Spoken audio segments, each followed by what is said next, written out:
Assalamualaikum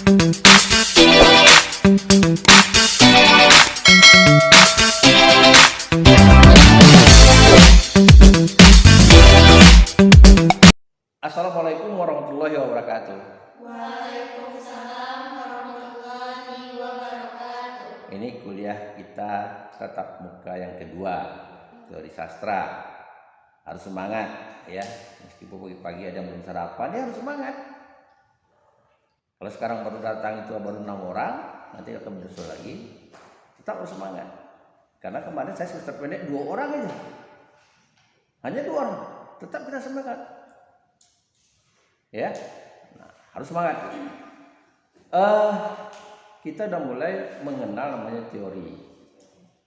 Kalau kemarin tuh minggu yang pertama itu pengantar baru. Apa itu teori sastra itu kan pengantar supaya paham gitu. Sekarang kita masuk ke teori. Tapi sebelum itu ada nggak nonton lagi materi yang saya sajikan? Ada nggak kritis cara nontonnya? Saya sengaja membuat kesalahan waktu itu. Ada nggak? Ini kan untuk pelajaran. Jadi ingat, ya saya ingat kepada Anda semua, apa yang dikatakan oleh dosen belum tentu semuanya sempurna. Dosen itu manusia juga. Jadi Anda sebagai mahasiswa harus kritis. Saya sengaja saya salahkan gitu. Ini kira-kira ada yang kritis.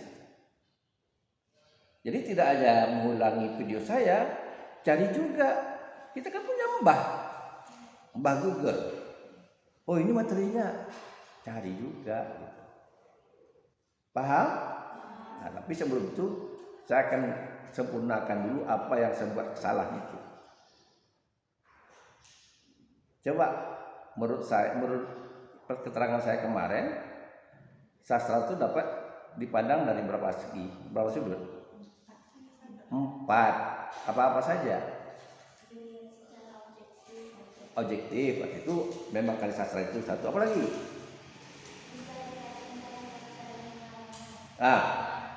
Sastra dikaitkan dengan pengarangnya. Apa lagi? Dengan peristiwa. Apa lagi? Iya. 4 kan? Sebetulnya 6. Kurang 2 lagi. Jadi saya maksudnya kalau ada kritis, Pak, kalau saya lihat menurut saya itu kurang, Pak. Masih ada lagi. Nah, tapi sampai akhir ya karena Anda baru menjadi mahasiswa, takut mementahi dosen, ya apa adanya. Jadi kalau saya punya salah dosen, Anda belum mewarisi yang salah. Ya, beda kita dengan SMA. SMA itu ya kita apa adanya. Kalau kita mahasiswa, ya bisa saja yang harusnya disampaikan 10 oleh dosen, tapi dia berinya cuma 5. Yang 5 lagi kita cari, kita dalami. Kalau buku misalnya dosen hanya membaca 2 atau 5 buku, Anda kalau perlu 10. Tidak ada masalah, mahasiswa lebih pintar daripada dosen. Itu dinamika ilmu pengetahuan. Paham? Jadi ada 2 lagi. Jadi dengan cara begitu saya sudah memperbaiki. Ya, ada 2 lagi. Jadi Anda bisa saja Anda jelaskan di konten berikutnya kekurangan itu. Berarti Anda sudah perbaiki gitu loh. Paham? Paham? Nah, jadi apa lagi? Kita ada dalam aliran sastra, ya paham sastrawan itu ada yang katakan gini, art for art, seni itu untuk seni. Mau mengerti orang yang karya seni itu urusan dia, ya itu urusan dia. Yang penting dia berkarya. Nah jadi misalnya Anda mau lihat patung, mau lihat lukisan, ya apa pula maksudnya nih, nggak ngerti Anda misalnya. Bagi seniman tak pikirnya itu, yang penting dia idenya itu dia. Ya.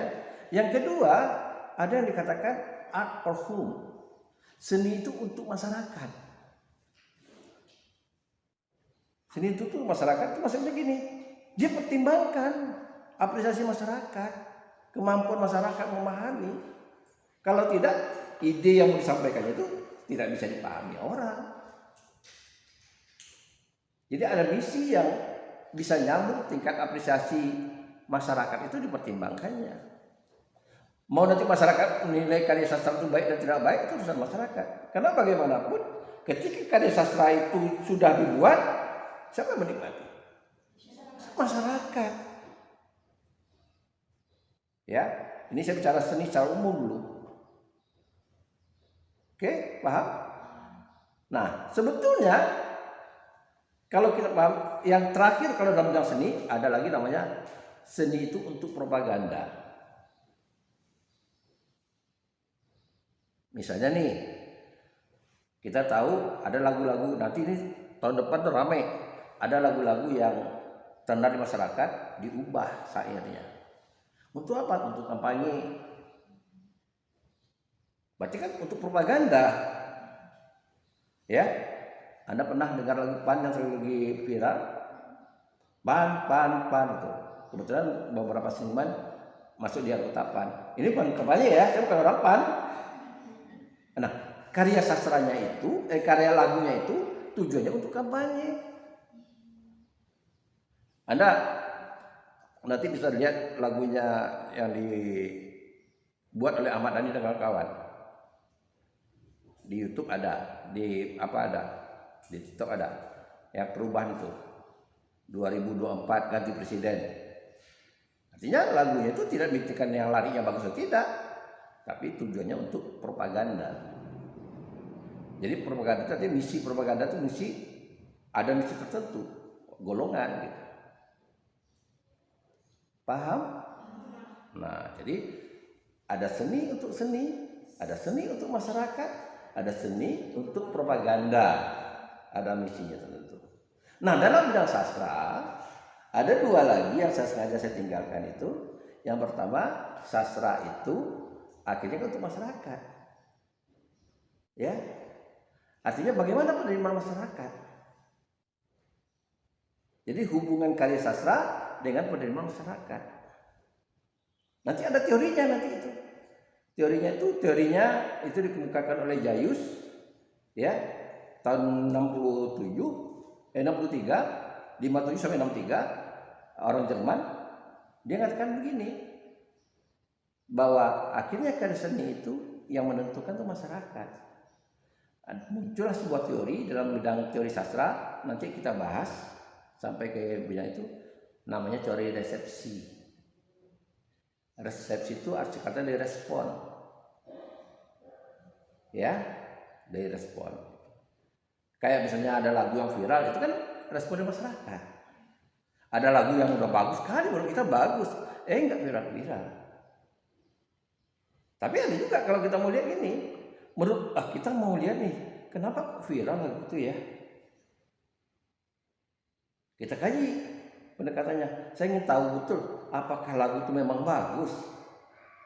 Tapi data kita dari lagu yang dalam viral ini, kita pakai pendekatan struktural, objektif. Secara struktur tidak bagus dia. Tapi karena dia punya penggemar, apapun yang dikatakannya bagus. Ada enggak lagu Lesti yang enggak diterima orang? Sejak ada kasus dia sama suami, dia mohon maaf, ada enggak? Pas dia lagu muncul meledak. Yang pertama jelas dia punya pengikut. Ya kita tahu juga lagu liriknya bagus ya, tapi otomatis pengikutnya dia merindukan dia pernah nyanyi lagi. Paham? Nah kira-kira seperti itu. Sudah ada pengikutnya yang merespon dia gitu. Tapi kita ingin tahu apakah lagu itu bagus atau tidak. Nah, kita kaji. Atau kita mau tahu nih, kata orang viral, kita jalankan angket. Bagaimana angket dari masyarakat tentang lagu itu? Hasilnya gimana? Bisa jadi bertentangan. Menurut media sosial viral, tapi menurut masyarakat tidak gitu loh. Paham? Nah, sama juga ketika kita sekarang ini isu-isu, kalau Anda mengikuti dunia politik, ada calon ya, bakal calon, kalau calon itu sudah daftar, bakal calon presiden kita yang akan ikut kompetisi. Walaupun kita kan belum tahu. Nanti kalau udah pasti daftar baru kita tahu. Ada Prabowo, ada Ginanjar, ada Anies.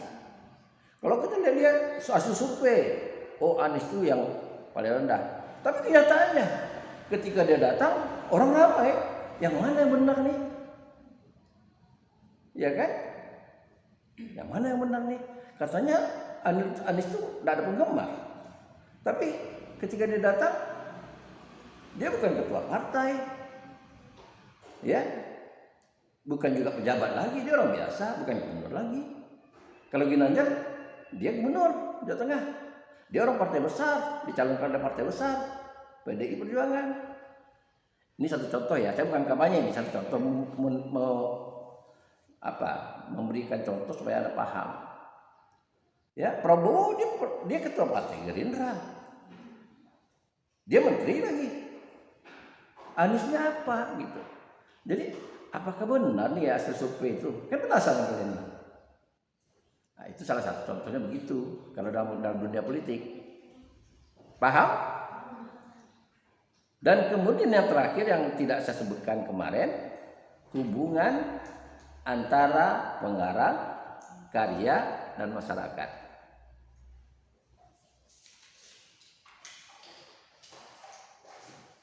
Saya ulangi lagi, hubungan antara pengarang, karya, dan masyarakat.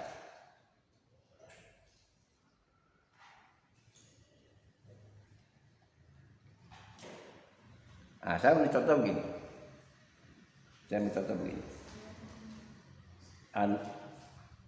Tenggelamnya kepemilikan karyanya Hamka, ya, itu romantis. Sampai sekarang orang baca, difilmkan orang juga. Kalau Anda nonton, saya dulu pernah bawa mahasiswa di kampus, saya putar, kita nonton sebelum bareng-bareng nonton. Saya lihat mahasiswa, ada adegan-adegan yang dialog-dialog sastranya, mereka terpaku. Romantis Pak ya, betul romantis. Tapi oke lah masalah romantisnya. Tapi masalah yang dibicarakannya apa? Masalah adat Minang, adat yang bertentangan dengan Sandi Sara. Kenapa?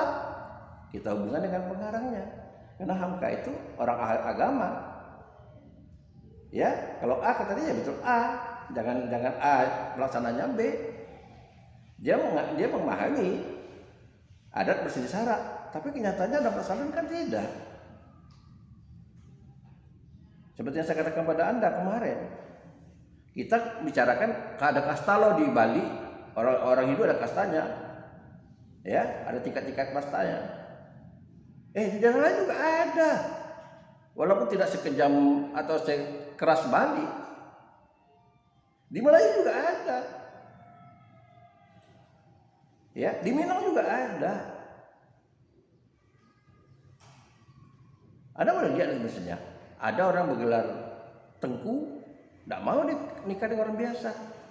Berarti kan berkasta, dia mengalami berkasta, gitu. Ada gelarnya raja, keturunannya kan ada. Kami punya teman dulu nama Raja Somsidar. Kita punya mahasiswa kemarin bertamat Raja Wiwin. Karena keturunan dia keturunan darah biru lah katakan. Tahu darah biru? Apa? Orang suka makan soto. Ya, keturunan raja ya, garis terah bak raja. Kalau artinya ada nenek moyangnya di raja. Gitu. Sama kalau dalam agama itu keturunan Habaib, kan yang lagi ribut juga raja. Kadang-kadang orang itu punya pegang itu, ini enggak level. Ya, oke lah masalah itu ada jelasan jelas. Persoalan status. Orang kaya mau ada kawin dengan orang miskin? Mikir. Ya, Anda punya atau Anda pacaran dengan anak orang kaya, sementara Anda bukan orang kaya misalnya. Pas datang ke calon mertua, siapa nih? Apa orang tua kamu kerja apa? Anda pulang dibilang anak. Kalau bisa cari yang lain lah. Nggak ada lagi yang lain. Kenapa? Dia malu dapat besan yang tidak imbang. Berarti apa? secara pribadi juga di masyarakat kita punya kasta yang harusnya tidak perlu. Tuhan mengatakan yang membedakan kita ini adalah ketakwaan, bukan status ekonomi di mata Tuhan ya. Itu. Jadi Hamka tadi, kembali ke Hamka tadi, pengarang, kenapa dia ada hubungannya? Ya karena cara pikirnya Hamka dituangkan dengan karya sastra tadi. Lalu bagaimana penerimaan hubungan karya itu dengan masyarakat? Ada masyarakat yang setuju, ada masyarakat yang menolak. Karena itu bagi pemuka adat pada masa itu, adat Minang, mereka tidak suka dengan Hamka. Walaupun Hamka itu mubalik, tapi secara pandangan Hamka ditolak. Gitu. Paham?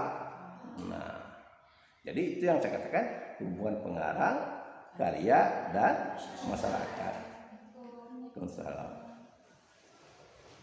Termasuk ini misalnya ada teori yang namanya, ini saya caca-caca dulu sebelum kita masuk teori yang pertama, psikologi. Ya, ada teori psikologi namanya psikologi sastra. Nah, teori psikologi sastra itu mengatakan begini, bahwa psikologi itu orang akan kaji psikologi pengarangnya dan psikologi tokohnya dan psikologi pembacanya.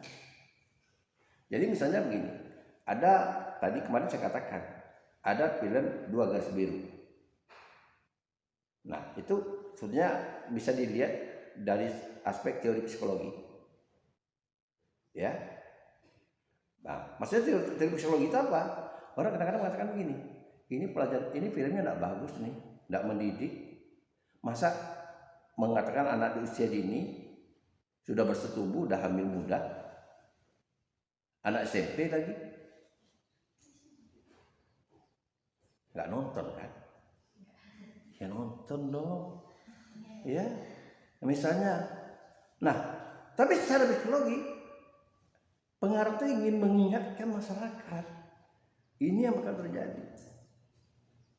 Apa? Iya, mungkin pengarang itu menulis begini, sutradara penulis skenario itu mengatakan begini.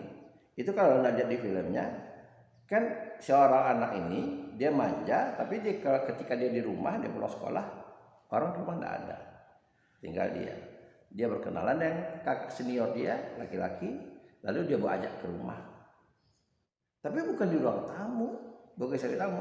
Lama-lama sudah bermainnya di kamar. Apa yang terjadi? Akhirnya terjadilah hubungan. Ya, sampai situ aja dulu. Nanti Anda nonton di film. Maksud saya begini, pengarang itu akan menjelaskan. Yang pertama, tahu anak harus dikontrol, jangan dibebaskan pulang. Satu. Yang kedua, batas tamu itu ada. Ya, kalau namanya tamu, ya di ruang tamu. Kalau sudah akrab tamu, bolehlah dia ke ruangan keluarga bisa makan. Tapi kalau sudah family, boleh masuk kamar. Sama juga kalau Anda bertemu sama orang, Anda berteman dengan teman-teman Anda ke rumah kos, jangan celonong ke kamar kos teman. Tanya dulu, boleh nggak saya masuk? Kalau boleh, berarti yakin kita, dia percaya dengan kita. Karena kan kamar itu profesi sendiri kan. Saya masuk kamar Anda pasti tak siap Anda. Apalagi dia pagi-pagi, tidak dikemas. Tunggu dulu Pak, tunggu jangan masuk dulu, kan begitu. Karena kita yakin tidak ada orang yang akan masuk. Mohon maaf nih, pakaian dalam kita gantungkan, tidak kita cuci macam-macam itu, berserak-serakan gitu. Piring yang malam tadi kita makan belum dicuci, kan privasi kamar itu. Yang berani kita masuk, ya teman sendiri, orang tua kita, saudara kita yang berbeda aja, laki-laki perempuan, bisa jadi kita tidak boleh masuk. Jangan coba-coba misalnya Anda punya saudara laki-laki, lalu bebas masuk ke saudara perempuan, walaupun saudara. Ya, kata orang tuh, kalau sudah berdua, yang ketiga setan. Paham? Itulah akibatnya terjadi ada orang tua memperkosa anaknya. Coba nanti lihat Pak, Anda pelajari. Kok ada orang tua walaupun dia masih bapak tiri mau perkosa anaknya. Waktu dia mau perkosa itu ada orang nggak di rumah? Nggak ada. Apa karena waktu apa atau memang dia rencanakan orang pas ada dia pulang ke rumah. Tahu ya anaknya tinggal sendiri. Kalaupun ada misalnya dia tunggu orang tidur. Karena dah bersetan ya gitu loh. Tapi kalau udah ada diancam kan gitu. Nah itulah yang saya katakan pengarang dengan karya itu punya hubungan. Lalu psikologi pembaca gimana? Ada yang pro, ada yang kontra. Yang kontra itu apa? Dia tidak melihat misinya pengarang. Masa itu namanya kampanye itu. Gitu. Namanya merusak moral orang. Ya. Sama sebetulnya juga. Kalau Anda nanti orang tua Anda yang tidak paham, kok tiba-tiba dosen mewajibkan anak saya punya YouTube? Karena YouTube itu kan atau media sosial kan tidak ada batasnya. Anda mau cari yang negatif pun ada, cepat ada. Tapi yang kita masukkan yang positif kan, paham? Jadi hari ini bawa HP, betul. Keluarkan HP-nya masing-masing. Hidupkan baterainya ada nggak? Paketnya ada nggak? Nah, Anda hidupkan Google. Anda mau nanya ke Google, Anda buat mic, Anda apakan mic-nya? Anda sebut di mic itu. Ya, teori struktural genetik. Itu yang kita bahas pertama kali. Teori struktural genetik dalam karya sastra, dalam ilmu sastra. Saya ulangi lagi, teori. Buat dekat-dekat. Sebut jangan diketik, sebut aja. Dengan mic. Kan ada mic-nya tuh. Tekan mic-nya di samping itu Google itu kan ada mic. Anda buat, Anda teriak apa? Anda ucapkan itu teori struktural genetik dalam ilmu sastra. Muncul itu.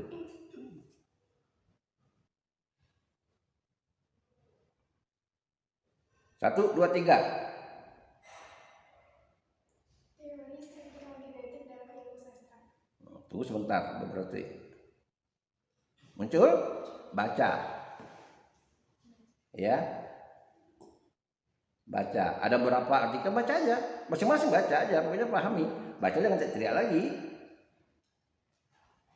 Paham? Jadi tidak perlu kita baca buku.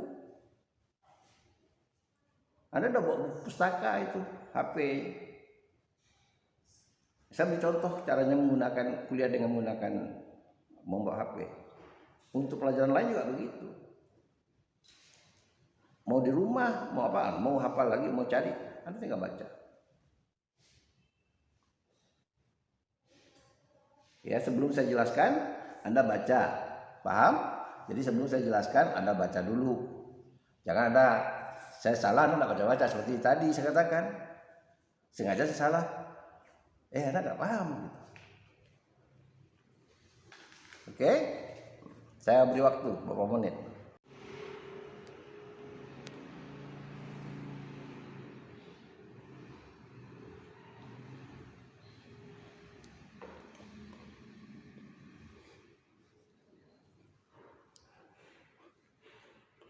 Pahami sebelum saya jelaskan. Kalau saya jelaskan nanti salah, Pak salah atau kurang, Anda tinggal boleh Anda tambah.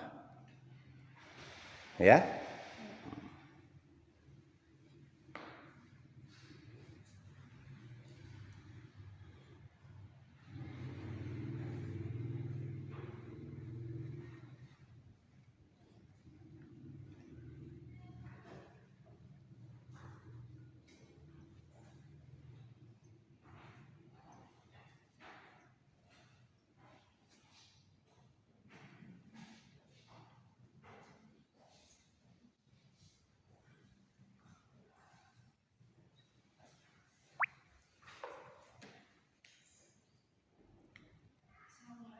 Waalaikumsalam. Masuk.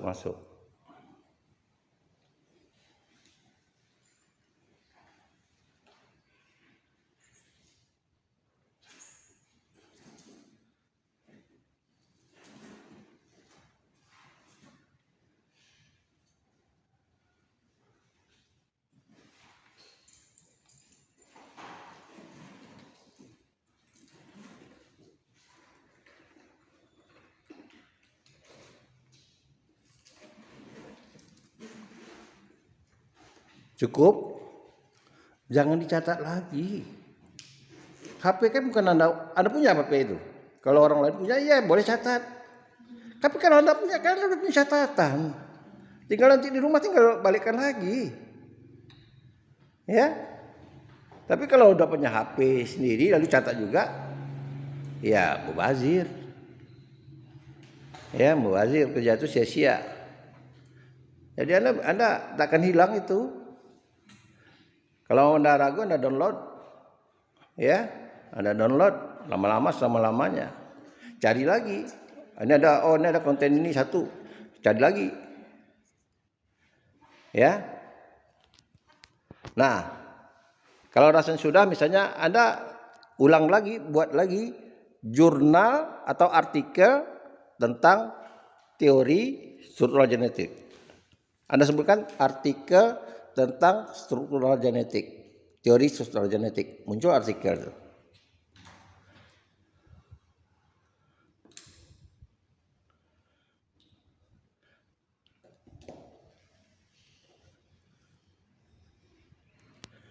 Mau artikel, mau jurnal kan artikel juga ya, sudah diterbitkan gitu, muncul itu.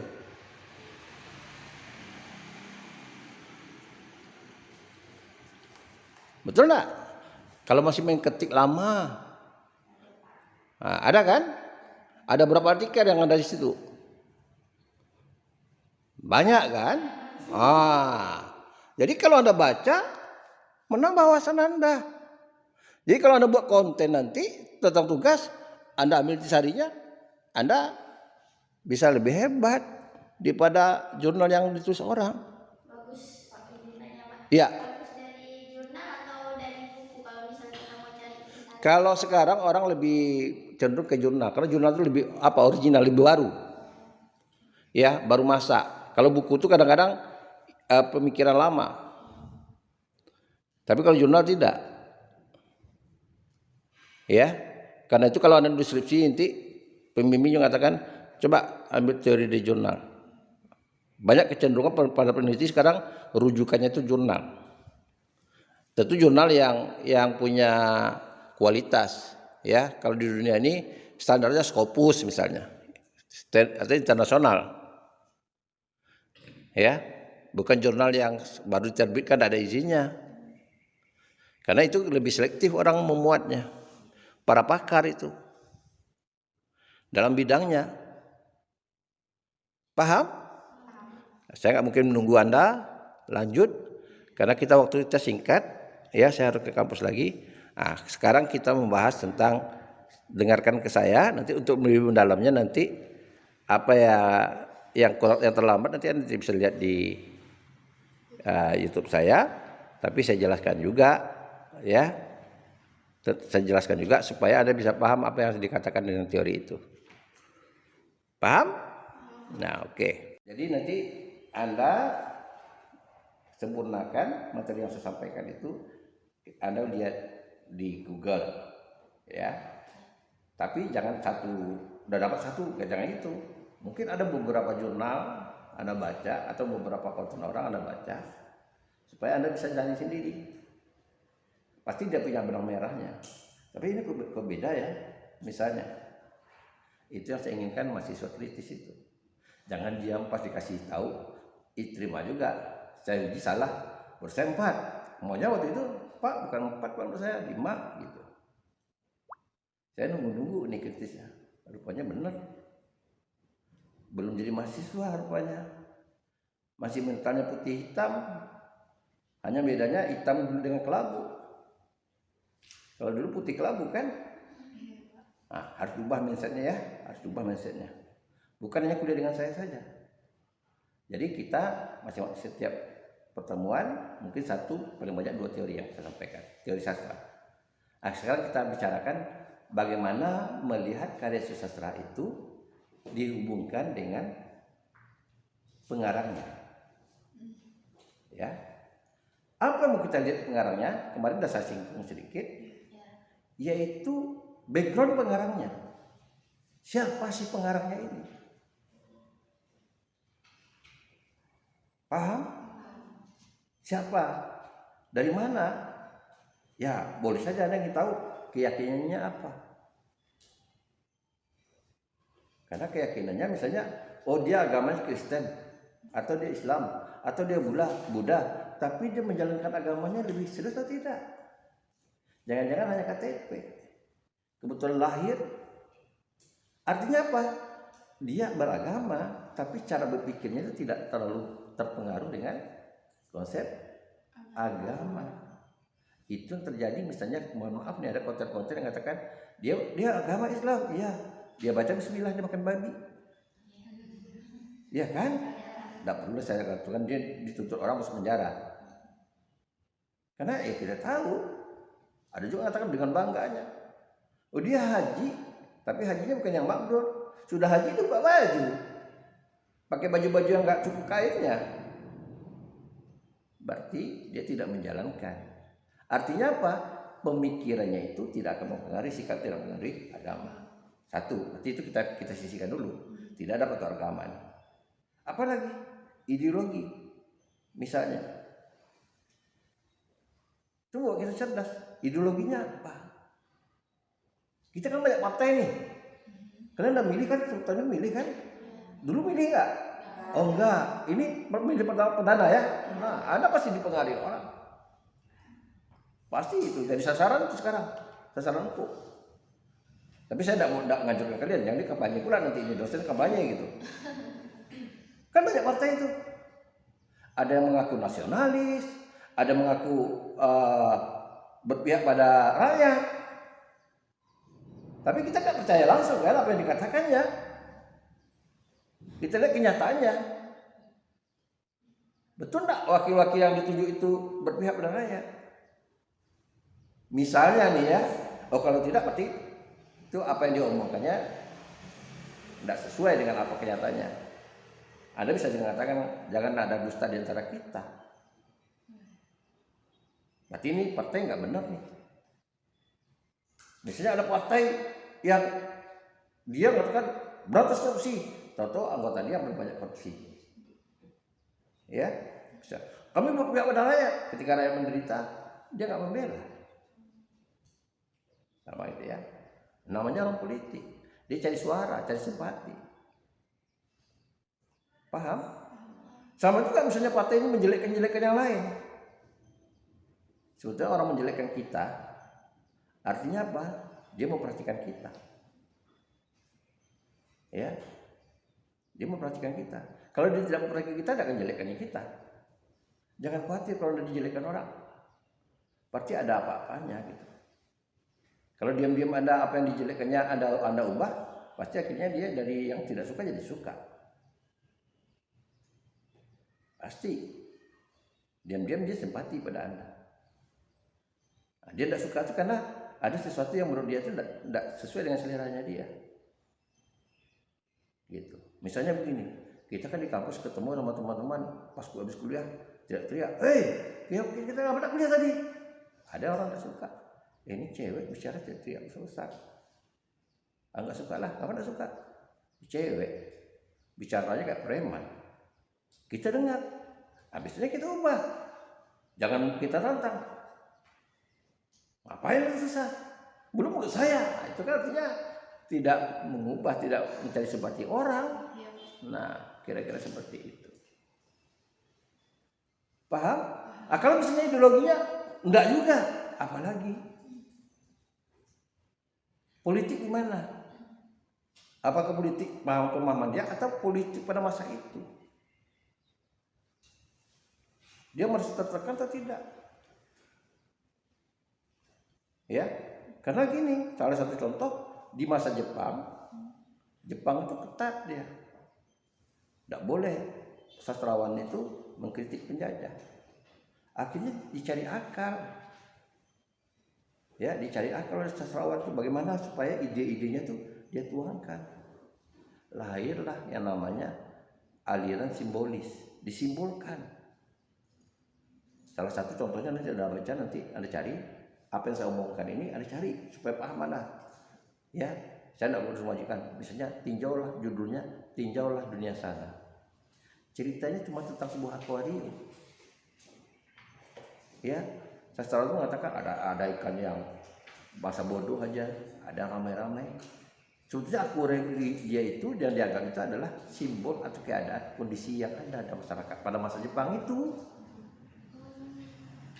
Nah, itu kondisi itu dia ibaratnya dengan itu.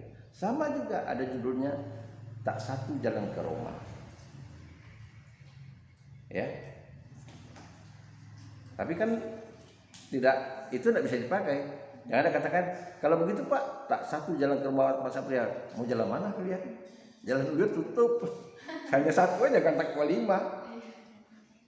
Tapi simbolis tak satu jalan ke Roma itu maksudnya tidak hanya satu-satunya, banyak alternatif lain. Paham? Untuk Anda sukses itu kan tidak hanya satu-satunya harus SPD. Ya kan? Ya, supaya ada sukses dalam arti kata sukses itu apa? Bisa mandiri, tidak tergantung pada orang lain. Kan tidak satu-satunya itu.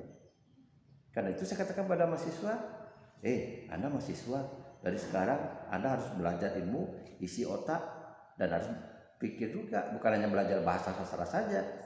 Bagaimana jadi mahasiswa yang mandiri? Salah satu yang bisa dipakai itu ya media sosial, buat YouTube, buat TikTok.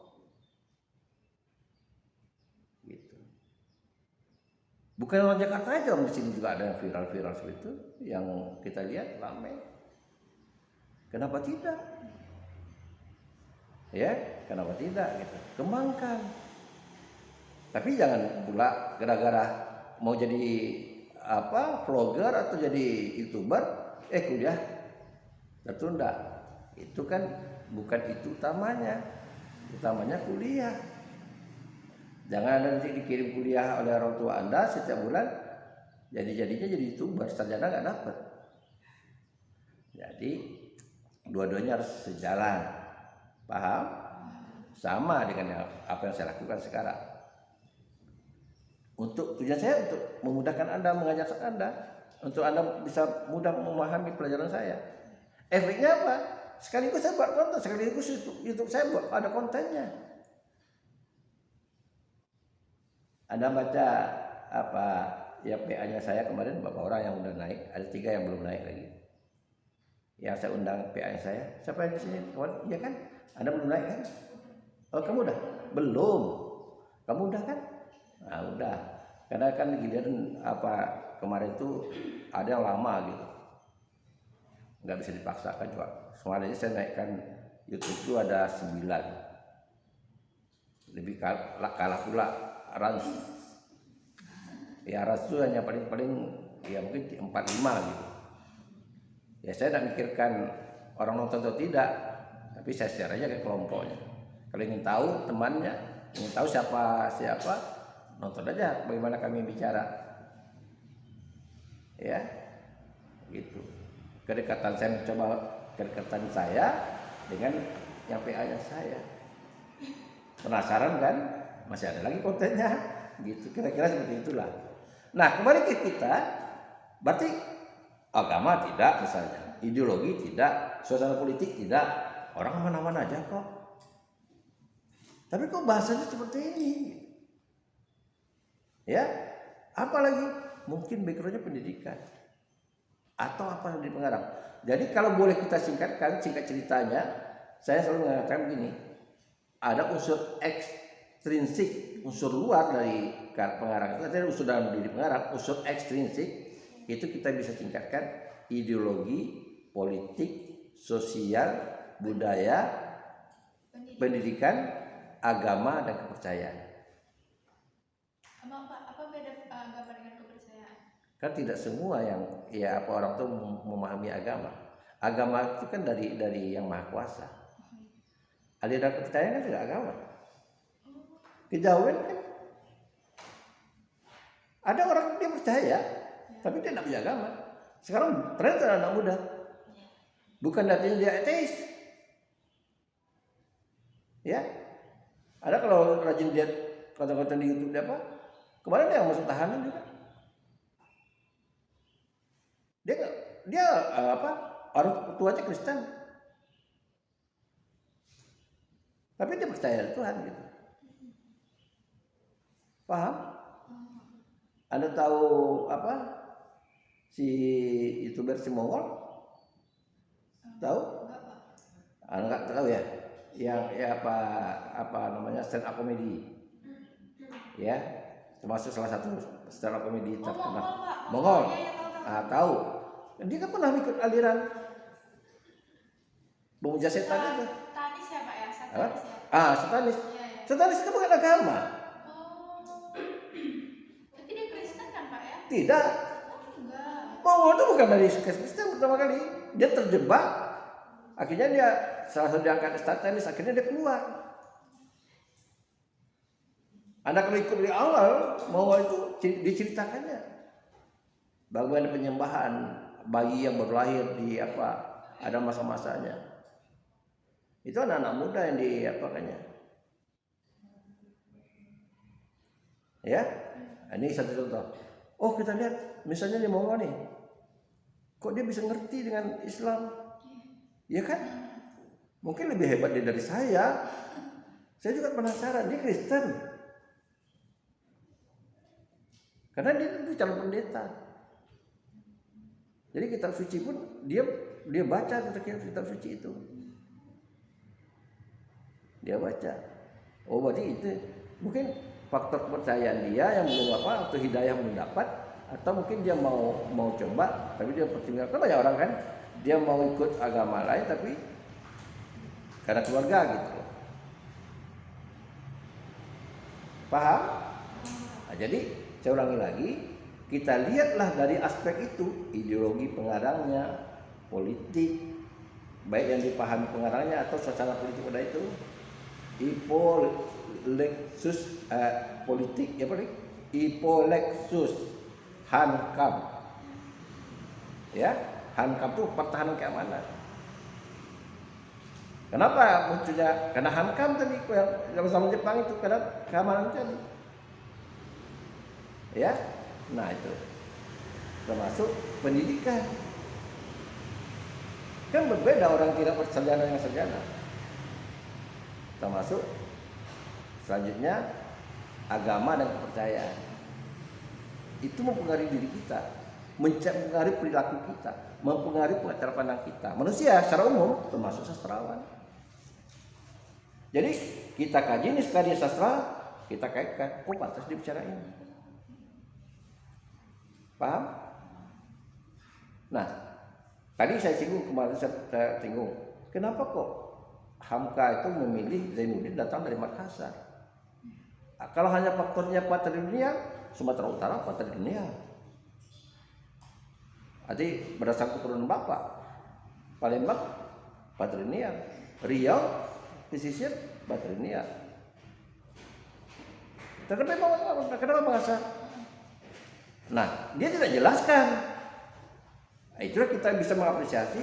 Oh, ini barangkali yang pertama di sana Makassar itu identik Islam. Tapi Sumatera Utara kan tidak identik Islam. Orang Palembang kan tidak identik Islam. Campur kan? Anda kalau ke Palembang bahasanya campur. Mengatakan satu itu siko. Termasuk Jambi. Ya, sama siapa kamu ke kampus? Dewean, sendiri. Kalau kita orang Riau, bingung kita nih. Paham? Nah, jadi itu salah satu. Yang kedua apa? Makassar itu keras melaksanakan agama dan adatnya. Ya, orang Bugis itu keras, misalnya. Dia mempertahankan jati dirinya itu kuat. Saya beri contoh nih, ini kasus yang sebenarnya terjadi di Riau. Di Riau kan di Riau pesisir itu banyak orang Bugis, orang Banjar, orang Bugis banyak. Artinya dia kalau asal mulanya dia punya pendatang. Yang kita tahu namanya kapal pinisi. Mereka berlayar, bukan pakai mesin, dengan layar. Itu berlayar itu dengan layar, perahu layar, berdasarkan arus angin, kendalinya dari layar. Bagi yang orang darat nggak pernah lihat, tapi di apa mungkin film-film ada. Ya, kalau kita lihat nanti di belajar orang-orang angkatan laut akabri bidang kelautan, kan dia ada namanya kapal pinisi. Salah satu dia harus berlayar keliling dunia. ya, untuk mengendalikan kapal misi sebagai kapal latihan. Nah, ada terjadi di daerah Kuala Kampar, seorang istri lagi hamil. Yang namanya hamil kan kadang-kadang bisa puskesmas. Ya, sementara suaminya orang Bugis belayar.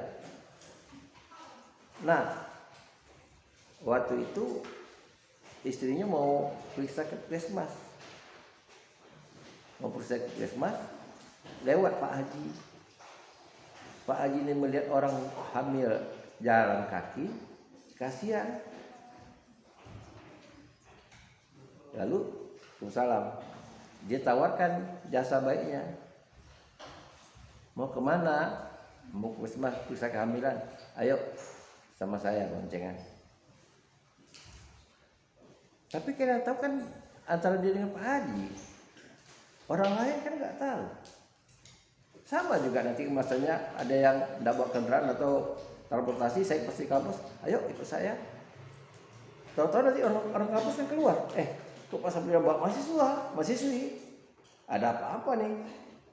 Jangan-jangan ada korban baru nih. Kan begitu. Dan terjadilah peristiwa ketika suaminya pulang, orang nyampaikan, kemarin saya melihat istrimu dibonceng oleh Pak Haji. Ya mungkin tidak sampai di situ, tapi karena dia nyerapnya cemburu yang kuat, dia ingin cari Pak Hajinya. Orang Bugis itu dia keras, dia ingin cari, dia pokoknya ingin kalau dapat dia bunuh, karena itu harga diri. Artinya dia ingin makan darahnya Pak Haji itu. Sampai-sampai penyelesaiannya orang tidak beritahukan siapa Pak Hajinya. Nah, untuk meredakan dirinya, ya itu perbuatan yang tidak bagus ya, yang tidak perlu kita tiru. Oleh keluarganya dipotongkan ayam, di darah ayam itu yang diminumnya. Begitu kerasnya orang Bugis. Ya, kita harus tahu nih ada orang. Harus tahu kita. Ya. Jadi kita bukan ada kita aja, jangan ada kita aja nggak tahu kita, ada orang kita ini. Paham? Jadi ada kata-kata begini, kalau kita ingin disukai oleh orang, jangan omongkan, jangan ego kita, jangan omongin masalah kita, tapi masalah orang itu harus dikuasai. Ya, saya punya teman, saya lama berteman dengan orang Batak, marganya Tabu Bolon, Kristen, tapi saya hargai, dia nggak puasa, saya puasa. Jam 10 dia harus ke kedai kopi. Sementara saya puasa bulan Ramadan. Urusan puasa urusan dengan siapa? Dengan manusia atau dengan Tuhan? Dengan Tuhan. Nanti saya lapar nih. Ayo temani saya. Nggak mungkin lah saya nongkrong di luar kedai kopi. Ya kan? Tapi kalau orang lewat, lihat. Itu Pak Sapriel keluar di kedai kopi, pasti tidak puasa. Nah, jangan kalau tidak tahu data, kadang saya pernah 5 tahun di jurnalis, kalau tidak tahu faktanya, Anda jangan gibah. Paham? Jangan gibah. Kalau ada saksi, ya kalau di Islam itu, saksi itu ada saksi 1 orang. Kalau perempuan jadi 2 orang saksi. Karena perempuan itu lemah. Untuk saksi, harus ada saksi gitu. Oke? Nah, jadi kalau begitu gimana Pak? Ya kita menafsirkan, membedah karya sastra itu kita kaitkan dengan pengarangnya, kita punya argumen. Bisa jadi menurut yang si A, teman Anda, penafsirannya berbeda. Menurut saya bukan begitulah maksudnya. Argumen Anda apa? Ya. Seperti yang saya katakan kemarin, mengaitkan karya sastra itu dengan puisinya Khairil dengan Khairil sendiri. Anda kan kaget-kaget, taunya Anda selama ini hanya melihat taunya karya sastra Khairil itu. Tapi kenapa dia memilih kata-kata atau diksi seperti itu? Ya, kita harus tahu backgroundnya. Sama dengan sekarang, kalau Anda ikuti, saya kaitkan dengan dunia nyata sekarang. Kemarin kan ada heboh, Rocky Gerung diadukan. Dia mengucapkan apa? Presiden apa? Dia ucapkannya bajingan, ya kan? Kalau orang menggunakan makna denotasi, salah dia. Satu, denotasi itu makna kamus. Tapi bagi orang yang ngerti, dia itu seorang ahli filsafat. Rocky Gerung itu ahli filsafat. Bahasa filsafat itu mendekati bahasa sastra. 11-12 itu bahasa filsafat itu dengan bahasa sastra. Kalau Anda dikecewakan oleh orang, ketawalah, jangan menangis. Itu bahasa filsafat. Kok ketawa Pak, jangan nangis. Nah, coba Anda masih kelas 1 nih, tingkat 1 nih. Itu pun belum ujian semester kan? Tentu dapat pacar, dia putusnya. Ketawa aja. Syukur masih ada laki-laki lain kok. Itu prinsipnya. Jadi harus seperti ini, nggak usah larut-larut. Kenapa nggak kuliah? Dia diputuskan Pak oleh pacarnya kemarin. Jadi ya nggak kuliah. Banyak kali korbannya sudah kita diputuskan lalu kita nggak kuliah, rugi kali kita.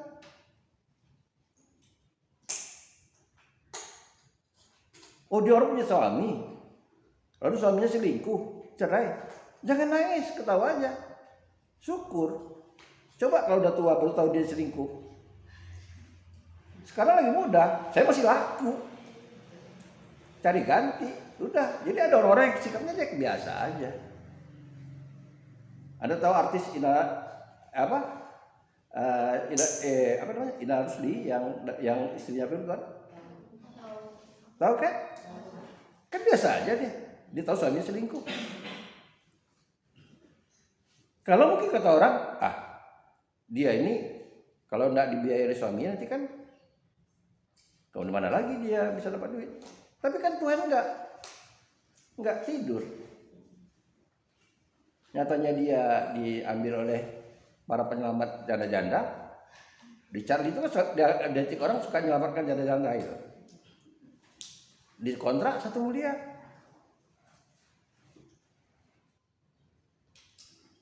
Gitu. Orang heboh dengan dia pakai membuka cadar dia. Tapi dia kan udah konsultasi dengan ini. Dengan ulama gitu. Kira-kira seperti itu. Ya, jadi kita nggak bisa lihat seperti ini gitu. Jadi ini sekali lagi saya katakan kepada Anda, menyimpang sedikit, sama juga ketika kita memahami yang namanya media sosial. Jangan langsung kita makan. Langsung kita, katanya di sosial begini. Jangan langsung begitu. Kita pahami dulu. Ada orang, dia sengaja hanya untuk menaikkan kontennya. Ini cerita artis karena zamannya usia Anda masih artis kan. Anda tahu Billy Saputra? Adiknya Olga. Dia tuh punya beban pengganti Olga Saputra. Ya, dia mengatakan dirinya dan keluarga dia Bang Billy. Artinya dulu tulang punggung keluarganya itu Olga. Olga itu mamahnya orang Sumbar, orang Periaman. Ya, tapi bapaknya orang Betawi. Nah, dia memang sering untuk ganti-ganti pacar. Tapi kalau Anda lihat konten-konten itu kadang-kadang memang bentuknya seperti pacaran, tapi hanya untuk konten. Jadi ada satu wawancara yang saya ikuti, orang yang konten dengan dia, pertama dia naik followernya, yang kedua yang ikut dia naik juga popularitasnya. Kenapa? Yang dalam dunia artis itu ada namanya gimmick. Ya, ada namanya gimmick. Jadi sengaja dibuat isu. Jadi sama juga kalau Anda misalnya melihat kontennya yang kita Murjani dengan anaknya, seterusnya dengan anaknya. Yang mana yang kita percaya? Hari ini nih kita katakan, saya tiba-tiba bangun tidur, saya melihat email saya, ada email yang minta duit 1 miliar, minta duit. Besoknya keluar konten dari anaknya. Siapa yang email? Anaknya katakan, Ini kita katakan anaknya susah. Sementara anaknya dia udah biasa ketika kita misalnya di penjara dia sudah live endorse, mau dapat endorse. Nah, gitu. Yang dulu diprediksi oleh mudah-mudahan kita nggak tahu ya benarnya oleh Nikita tuh anaknya akan menderita di Inggris, ya anaknya bisa mandiri. Kira-kira seperti itu. Nah inilah saya katakan pada karya Anda pahami dulu karya ini. Anda pahami juga pengarang. Apa kaitannya antara pengarang dengan karya? Nah teori itu yang kita pakai namanya teori struktural genetik. Jadi pembicaraan kita kaitan pengarang dengan karya. Paham? Itu. Anda nonton nih. Ada sinetron yang terbaru. Sekarang apa yang trennya yang Anda suka nonton di media sosial apa? Apa yang terbaru? Bingung. Apa? Lapor Pak. Itu konten lapor Pak. Lalu lapor Pak nih. Anda mau melihat lapor Pak itu dengan skenario. Siapa yang menulis skenario? Itu kan orang selalu gini. Orang selalu mengolok-olok sebuah peristiwa. Ya, agar artinya orang tidak selalu tegang dengan peristiwa. Anda lihat di lapor Pak itu ada konsep stand up dipakai. Ya, ada konsep komedi yang dipakai. Kalau Anda lihat ketuanya siapa? Si Andre Taulani itu backgroundnya sebagai pemusik. Dia kembali, dia jadi artis. Mula-mula dia ketika dibawa oleh wakil gubernur Jawa Barat dulu. Film sinetron yang ya lorong waktu ketika Ramadan. Situ dia naik namanya jadi artis. Lalu dia masuk ke komedi, dia ada program sama di net sama Sule. Ya. Nah, itu yakinnya dari komedi. Dia punya sedikit kekonyolan itu bisa membuat suasana. Nah, akhirnya figurnya termasuk mereka ini Ayu Ting Ting kan bukan backgroundnya pelawak. Ya, tapi karena dia itu dekat dengan Wendy, jadi yang meracunya salah satu di antaranya si Wendy. Nah, dia buatlah, kan lawakan itu kan ada yang lawakan situasi peristiwa membuat apa, ada lawakan itu munculnya dari sistem kekonyolan pakaian, misalnya Jojon dulu zaman dulu, kalian belum lahir lah, udah meninggal Jojon, dengan pakaiannya orang udah lucu. Nah, kadang-kadang itu dikomunikasikan, kan itu ada lihat nanti ada kalanya satu waktu udah dapat Pak tuh, Ayu Ting Ting punya makeup yang menor, itu aja udah lucu. Tapi tiba-tiba misalnya dia sudah makeup menor, orang bawa anaknya supaya anaknya tahu kelakuan mamanya, akhirnya tambah lucu gitu, ya. Artinya ada yang situasi, ada ini konsepnya. Tapi pada umumnya kalau lapor Pak itu misalnya kalau kita lihat konsepnya itu adalah kaitan antara peristiwa, itu tidak pada kaitan, bukan teori yang tepat, bukan struktur genetik, tapi tepatnya pada pembahasan teori yang berikutnya. Jadi peristiwa yang ada dalam masyarakat di konsep dibuat seperti itu. Nah, dibuat acara, tapi dengan konsep yang beda. Ya, jadi mana isu masyarakat nih? Lagi isu-isunya nanti muncul di lapor Pak itu. Itu nanti ada pada kuliah berikutnya ada nama teorinya namanya mimetik. Hubungan antara peristiwa dengan karya. Nama teorinya teori mimetik. Mimetik. Ya.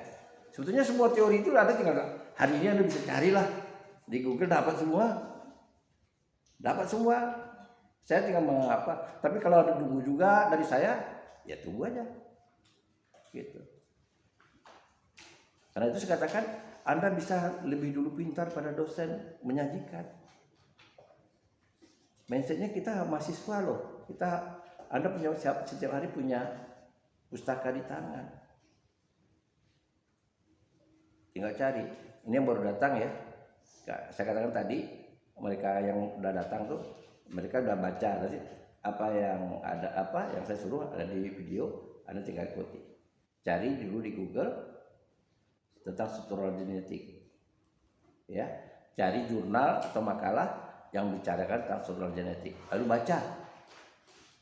Lu kaitkan dengan penjelasan saya. Baik, kita tidak banyak waktu. Ada mau bertanya? Ada? Ya. Izin Pak, saya Sulandari. Ingin bertanya Pak. Ya.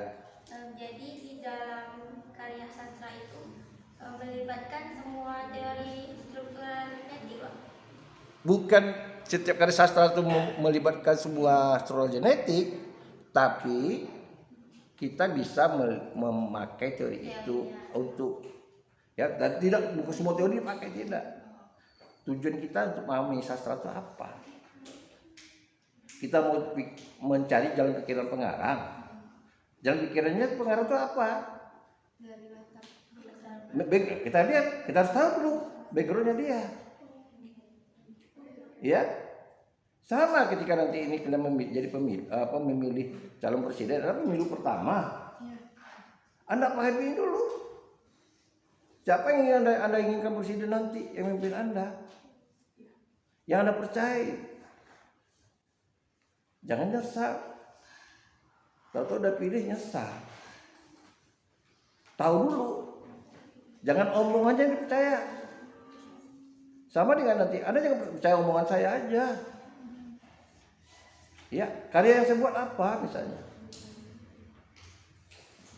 Paham? Nah, itu yang harus diapakan? Yang harus dipelajari. Sama, sastra itu, kita belajar apresiasi sastra, belajar teori sastra, sebetulnya kita belajar tentang kehidupan. Ya.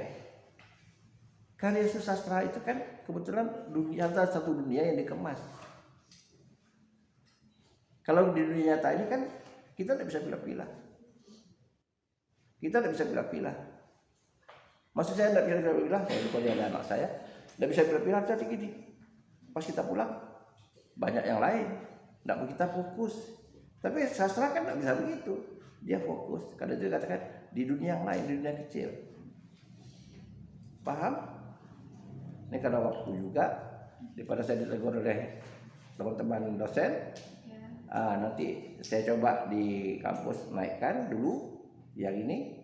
Anda tak paham, nanti tugas Anda adalah bagaimana Anda cari kuliah sastra, lalu Anda terapkan teori struktural genetik itu. Anda bahas. Oh, ini karya sastranya pengarangnya ini. Nah, dari tahu ada pengarangnya, itu cerminnya ada di karangannya. Di karya itu. Paham? Oleh karena itu Anda carilah karya yang pengarangnya Anda tahu, atau Anda bisa tahu referensinya. Ngerti? Jadi namanya penerapan tentang konten Anda, penerapan tentang teori struktural genetik. Paham? Kalau seandainya Anda kurang paham, Anda boleh lihat di konten saya, di konten-konten yang lama. Anda bisa tanyakan di senior-senior, Anda bisa cari di YouTube yang lain.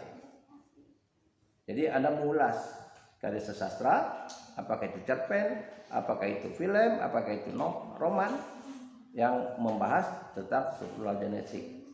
Cara struktural genetik itu adalah membahas, mengaitkan antara pengarangnya dengan karya sastra. Anda pahami dulu konsepnya. Di samping itu, Anda kan udah mulai pengenalan diri. Paham? Anda tunjukkan konten Anda. Jangan sampai saya udah nonton loh Anda. Saya nggak lihat Pak. Sudah upload nggak nonton lagi. Anda lihat juga video Anda. Kelemahan saya di mana ya? Itu nih orang bahasa. Sama dengan saya. Karena saya udah tua. Bahasa saya terlalu cepat misalnya. Karena itu konten berikutnya rapikan lagi. Ya. Jadi kita sambil belajar, kita terampil berbicara, ya. Oh, pikirannya tak terstruktur, rapikan lagi.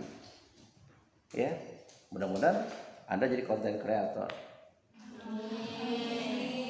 Karena dari beberapa yang sudah saya lihat, baru saya puas dengan satu orang, kontennya bagus. Untuk pengenalan diri ya. Artinya tidak sekedar satu orang dia lagi gini, oke lah, kadang-kadang. Tapi boleh ditiru nanti. Nanti ada di konten, udah boleh saya sebutkan namanya, Anda berbakat jadi konten kreator, saya katakan.